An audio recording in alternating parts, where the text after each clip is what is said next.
ಎಲ್ಲ ರೈತ ಬಂಧವರಿಗೆ ನಮಸ್ಕಾರ. ಇವತ್ತು ನಾವು ಸುನೀಲ್ ಅವರ ಟೊಮೆಟೊ ತೋಟದಲ್ಲಿದ್ದೀವಿ. ಸುನೀಲ್ ಅವರು ನಮ್ಮ IPL ಬಯೋಲಾಜಿಕಲ್ ಪ್ರಾಡಕ್ಟ್ ಆದಂತಹ 5Gಯನ್ನು ಉಪಯೋಗಿಸಿರ್ತಾರೆ. 5Gಯನ್ನು ಉಪಯೋಗಿಸ್ಕೊಂಡು ಒಳ್ಳೆ ರಿಸಲ್ಟನ್ನು ಪಡೆದಿರ್ತಾರೆ. ಇವಾಗ ಸುನೀಲ್ ಅವರು ಅವ್ರ 5G ಉಪಯೋಗದ ಬಗ್ಗೆ ಹಾಗೂ ರಿಸಲ್ಟ್ ಬಗ್ಗೆ ಮತ್ತು ಅವ್ರು ಏನು ಇಳುವರಿ ಬರ್ತಾಯಿದೆ ಮತ್ತು ಕಾಯಿ ಸೈಜ್ ಯಾವ ರೀತಿಯಾಗಿದೆ ಅನ್ನೋದ್ರ ಬಗ್ಗೆ ಅವರ ಅನಿಸಿಕೆಯನ್ನು ನಿಮಗೆ ತಿಳಿಸ್ಕೊಡ್ತಾರೆ. ಸುನೀಲ್ ಅವರೇ ನಮಸ್ತೆ. ಎಲ್ಲ ರೈತ ಬಾಂಧವರಿಗೂ ನಮ್ಮ ಹೆಸರು ಬಂದು ಸುನೀಲ್ ಕುಮಾರ್. ನಮ್ಮದು ಗೋಂಚಾರಪಲ್ಲಿ ಗ್ರಾಮ, Chintamani taluk, Chikkaballapur district.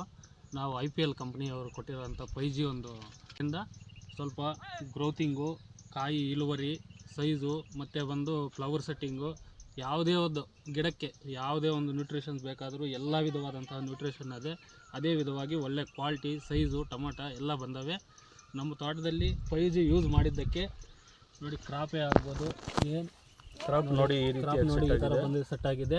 Flower setting ನೋಡಿ, ಗ್ರೀನೆಸ್ಸು, ಎಲ್ಲ ವಿಧವಾದಂತಹ ಒಂದು ಇದು 5Gಯಲ್ಲಿ ಅದೇ. ಮತ್ತು ಕಾಯಿ ಸೈಜು ನೀವು ನೋಡ್ಬೋದು, ಸೈಜು ಟೊಮೆಟೊ ಸೈಜು ಈ ರೀತಿಯಾಗಿ 5G ಯೂಸ್ ಮಾಡಿದ್ರಿಂದ ಕಾಯಿ ಸೈಜು ನೀವು ನೋಡ್ಬೋದು. ಈ ರೀತಿಯಾಗಿ ಸೈಜ್ ಬಂದು ಮತ್ತು ರಿಸಲ್ಟು ನಾವು ಭಾಳ ವಿಸಿಬಲ್ ಆಗಿದೆ, ರಿಸಲ್ಟ್ ಕಾಣುವಂಥದ್ದಿದೆ. ರಿಸಲ್ಟು ಹೇಳಿ ಸುನೀಲ್. 100% ರಿಸಲ್ಟ್ ಇದೆ. ಯೂಸ್ ಮಾಡಿ, IPL ಕಂಪ್ನಿಯವ್ರದ್ದು 5G ಅಂತ.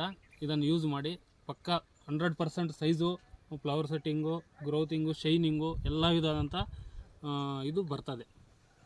Thank you.